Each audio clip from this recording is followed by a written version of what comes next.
विशेष तौर पर चूँकि आचार संहिता लगने वाली है। हालांकि आचार संहिता का उस एक्सपेंशन से कोई संबंध नहीं होता, बाद में भी हो सकता है, लेकिन काम रुके नहीं।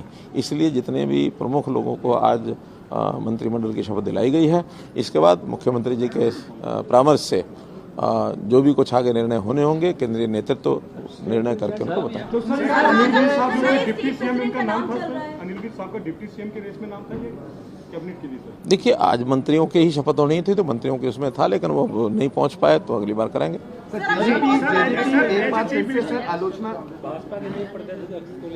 अब चूंकि ये प्रदेश अध्यक्ष और साथ में मुख्यमंत्री भी हो गए हैं, हमारे यहाँ एक व्यक्ति को एक ही पद मिलता है, तो मुझे लगता है निश्चित रूप से बहुत जल्दी नए प्रदेश अध्यक्ष होने पर। अनिल विज की नाराजगी की वजह क्या है सर? क्या इसका राज क्या है सबसे पहले, और दूसरा क्या किसका राज?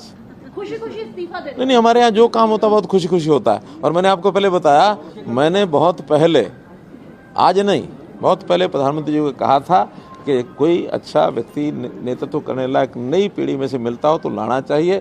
आखिर 8-9 वर्ष काम करते हुए जो किसी का बेस्ट होता है वो 8-9 वर्ष में यानी डिलीवर कर देता है। हम लोग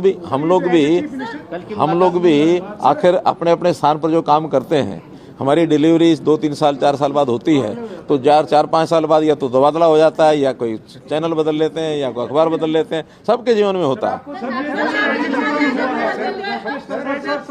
जो आज ये परिवर्तन हुआ है, क्या एंटी कम्बेंसी उसकी एक वजह है या क्या वजह है? देखिए, आप कोई शब्द मेरे मुंह में डालेंगे अच्छा नहीं है।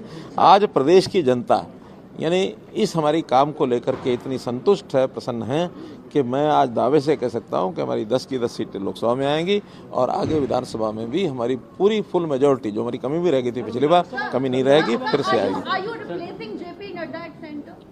भाई ये कौन सी बातें आगे और कहाँ से आगे, मुझे समझ नहीं आता। नहीं, आप हाइपोथेटिकल कोई प्रश्न करेंगे, these are not to be answered. Vijender Singh गए छोड़ करके, आपको लगता है इसको पार्टी को कोई नुकसान पहुंचेगा?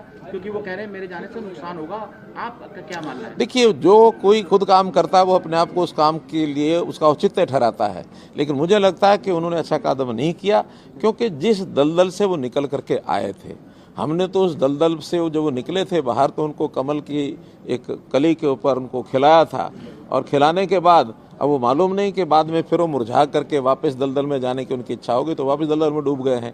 हम तो दलदल में से निकाल के लोगों को कमल भी दलदल में ही होता है, कि उसी कीचड़ में होता है, लेकिन कमल के ऊपर खिल करके ऊपर चढ़ना वो भविष्य का एक द्योतक होता है कि अच्छा भविष्य लेके आएंगे। लेकिन किसी का मन ही ऐसा करे कि मुझे दलदल में मजा आ रहा था, वो दलदल में मजा लेने के लिए फिर चले गए। ऐसा कोई विषय नहीं था।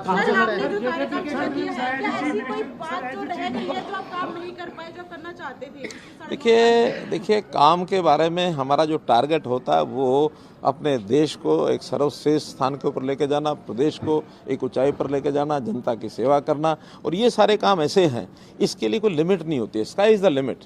हम कितना भी कर लेंगे तब भी हम ये नहीं कह सकते हम सर्वोच्च स्थान पर पहुंचे हैं। आगे करने के लिए बहुत कुछ है। हमारे साथी नायब सिंह सैनी उन सब कामों को आगे बढ़ाने के लिए काम करेंगे, और मैं विश्वास दिलाता हूँ पूरा उनका सहयोग, जितना ज़्यादा सहयोग होगा मैं करूँगा, क्योंकि आखिर तो हरियाणा में ही काम करना है, चाहे वो कोई भी दायित्व हो।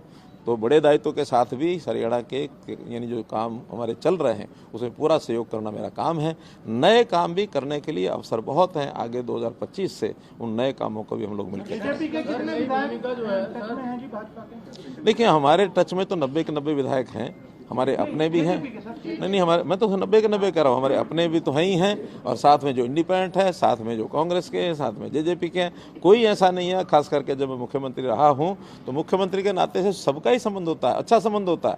हमारे पास वो काम भी लेके आते हैं। अब सामने वालों के मनों को नाप करके वो नापेंगे क्या कर रहे हैं क्या नहीं कर रहे हैं। कुछ लोग उस नपाई में आए हैं, लेकिन एक रणनीति का विषय है, इस समय बताना उचित नहीं है, संभव नहीं है। धन्यवाद।